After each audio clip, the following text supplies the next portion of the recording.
Last year, alhamdulillah, Allah subhanahu wa ta'ala gave us the honor and the privilege to perform Hajj.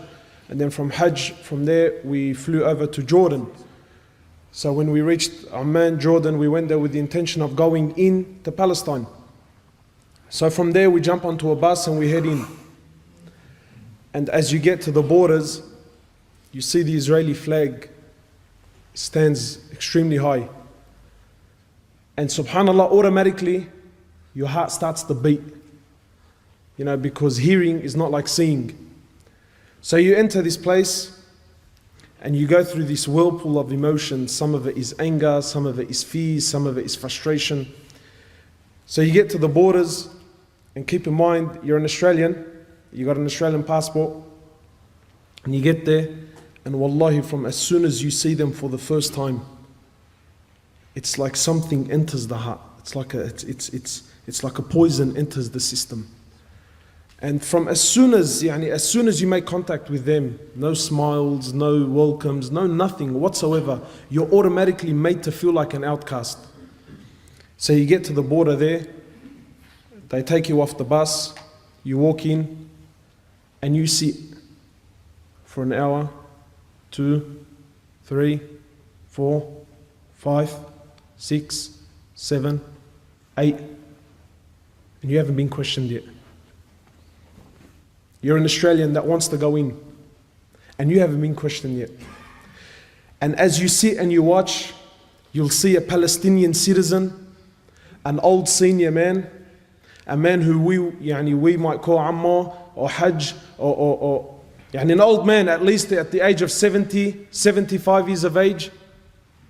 And you see a young Israeli soldier, a female, maybe about 18 years old, 19 years old, talking down at him, giving him orders. Wallah al-Azim, like he's an animal. Like he has no value, no worth, nothing whatsoever. Talking down at him, full if you could call it talking, it was more like barking, right?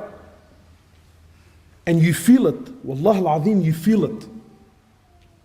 And you sit there and you bite your tongue. And this is a Palestinian. This is an old man who is supposed to be receiving some sort of respect, and he's been spoken down at by a little 18-year-old. Anyway, so you sit there, and then eventually they call your name, and then a young lady, and don't think it's a coincidence that they're ladies. It's not a coincidence that they're ladies. Then a young lady will come over, she calls you out, and then you got to follow her. You walk into the room, you sit down. Who are you? Why are you here? And then she starts to ask, why have you come to Palestine? And what, sorry, they call it Israel. But why are you here? What business do you want from here? Why do you choose to come here? Why didn't you just go straight home? Full on. And this can carry on. She'll talk to you for about half an hour, then she'll tell you to go back, and then you sit an hour, 2 hours, 3 hours, then she'll come back, she'll call you back out, she'll ask you the same questions again, then she'll send you back, then you sit down for an hour, 2 hours, and then someone else will come and call you out, and then they'll also ask you the same questions, then you'll go back, and then you sit for an hour and for 2 hours, until eventually you lose whatever love and whatever desire you had to go in is lost. And then they tell you come in. That's if they tell you come in. And then from as soon as you walk in, you can feel the oppression. You travel on their roads, and for kilometers on end, concrete high walls for kilometers and kilometers and kilometers separating. And then when you reach their suburbs, the concrete walls, they start to have paint and artwork so that it doesn't look as intimidating. And then you get there, and then you want to enter the Quds, the holy mosque, and it's surrounded by Israeli soldiers. So you come to walk in, you got to show your passport, proof of ID, and there's a man there, an Israeli, holding a fully automatic weapon, and I need to justify myself to him to why I need to enter the Masjid of Allah. Anyway, so you walk in, you show your ID, you go in there, and you walk into the Quds. And wallahi, it's like the walls are crying. there's no youth. Because they don't allow them. No youth. You walk in and they have a stand, a glass stand with a collection of bombs, grenades, shells, things that have been fired into the masjid over the period of years. You look at the shells made in the USA. Anyway, so you pray your Isha and maybe now you're thinking maybe I'll stay and make some dua. No, you can't stay, brother. Why? Because they got to lock up the masjid. 9:30, everyone's got to get out. But who does the final inspection? They do. Do you think they honor the masjid and take their shoes off? They walk in. And while all this is you can absolutely say nothing.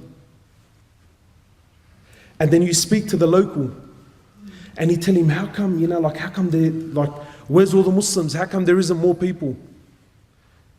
He tells you, brother, I have to show my passport and my ID 5 times before I reach the doors of the masjid.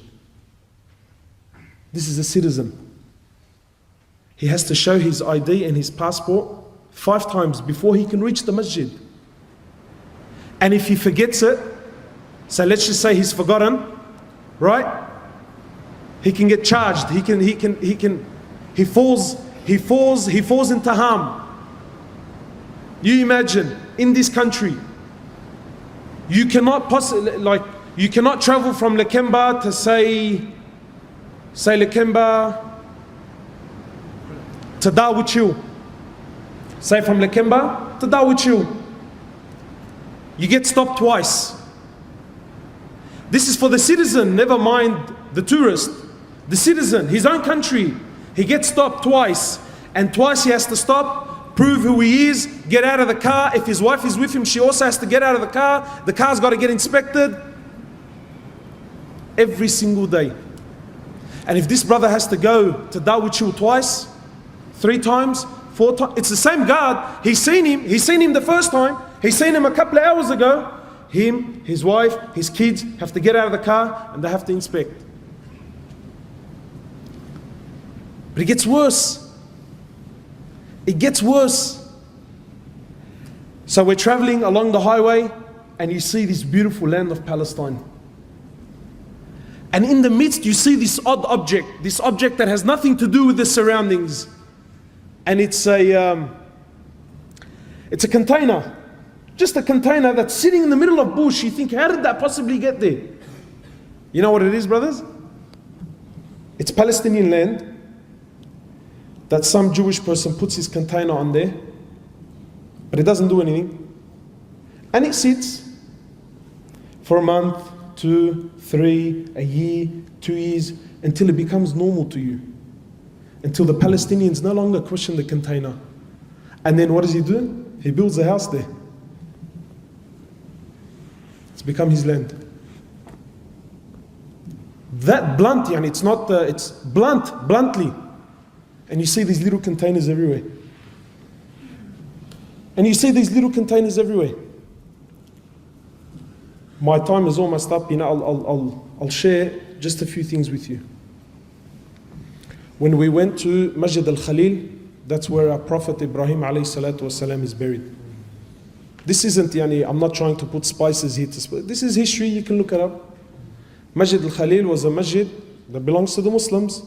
In 1994, Salat al-Fajr, the Muslims were there praying Salat al-Fajr. A Jew from the States, a doctor, walks in and opens fire to the Muslims that were praying. While in sujood. Kills 30 and wounds 125. So what do you think happened? I'll tell you what happened. They closed off the mosque. They made an investigation. You know what the result of the investigation was? They turned half of it into a synagogue. And this, whatever you want to call him, his grave became a shrine. And extremist Jews used to go there and make pilgrimage at his grave. A hero. You know, my brothers, wallahi, When you visit Palestine, it's not like hearing about it and seeing it on TV. You see the oppression in the eyes of the Muslims. Wallahi, you see it.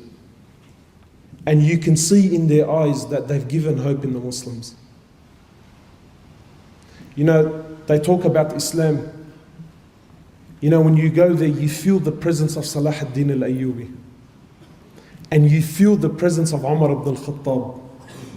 There's a masjid there called Masjid Umar, right next to a church where they say Jesus had descended up into the... Anyway, it's a very, very, very famous place. When Umar ibn al-Khattab came and he took the keys of Jerusalem, he handed back the keys of the church to the Christians. Look at the justice of Islam. He handed the keys back. So they said, listen, if the keys stay with us, we'll go to war over it. So leave the keys with you.